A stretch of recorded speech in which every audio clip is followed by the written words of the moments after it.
Now, Mr. Secretary, distinguished guests, ladies and gentlemen, it's very much my pleasure to represent the U.S. Trade and Development Agency here to discuss these grants that we are going to be signing. Mr. Secretary, you talked about your goal for this mission to help U.S. businesses foster partnerships, and we're able to do that here today.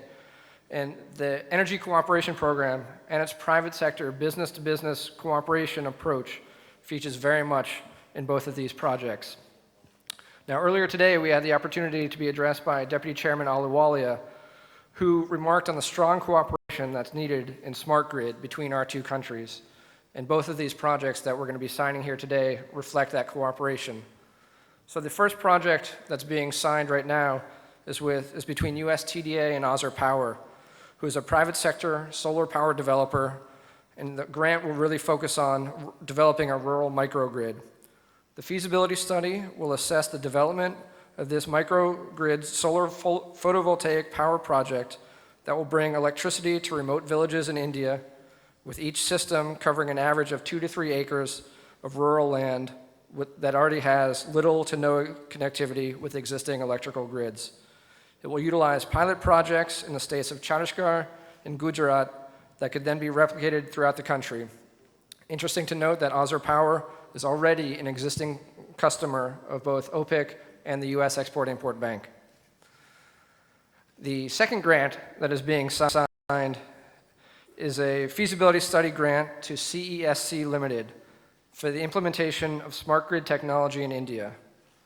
CESC is a 2.5 million customer private sector utility in Kolkata in eastern India, and this feasibility study will develop requirements and specifications for a smart grid implementation roadmap for CESC that is anticipated to help reduce electricity losses substantially and to help integrate new efficiencies, smart meters, and automated meter reading across CESC's distribution system. So we're very happy to have these grants here today, and thank all of you for being here to witness them. I believe the grants have been signed, so I would ask that we all provide a round of applause in support of these projects.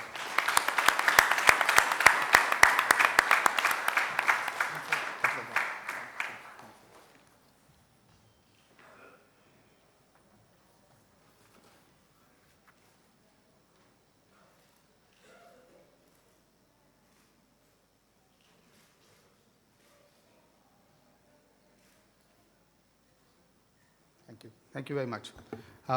Ladies and gentlemen, we now come to the end of this, short but very important session with Secretary Bryson. I know that he's in a hurry, but I'd just like to make, Secretary, 3 points for your consideration at the conclusion of this. One, sir, that as Mr. Mittal said, and I heard last week in Singapore, the landing zone for investors into India is not often clear and needs to be more transparent and needs to be more clear and so on. And what we have done in FICCI is to create a company called Invest India, which is a joint company with the government of India and all the state governments, which is meant whose mandate is exactly to handhold incoming investors and shine the light on that landing zone so that the contours and the difficulties of that zone become clear to the incoming investors.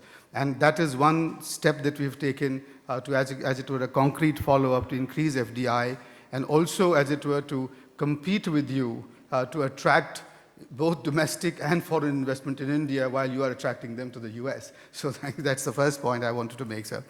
Second, Mr. Bryson, is that we have you talked about innovation, and we have all referred to this more than once today, and FICCI has, the last 4 months, signed with USAID an agreement for setting up what is called the Millennium Challenge Fund for $15 million, for $7.5 million from both sides. And this, I had a meeting just this morning before I came here with the Secretary, Department of Science and Technology, who have now, in principle, agreed to give us a grant, matching grant from their side.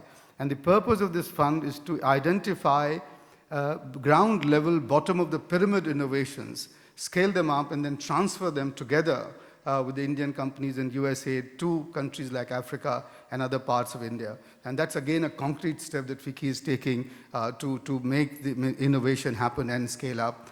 And finally, Secretary, I just want to say that my recent book is titled The Many Futures of India.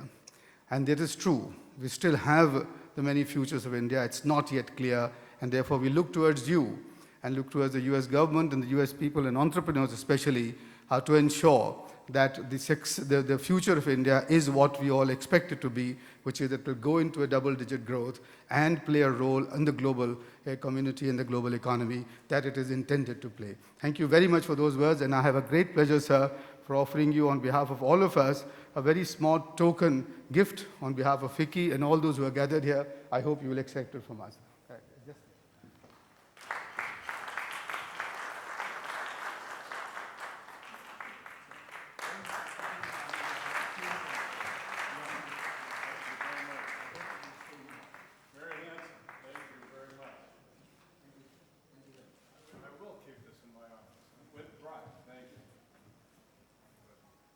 Ladies and gentlemen, can we give a very warm round of applause to the Secretary for sparing his time? Thank you. And please do join us for lunch outside.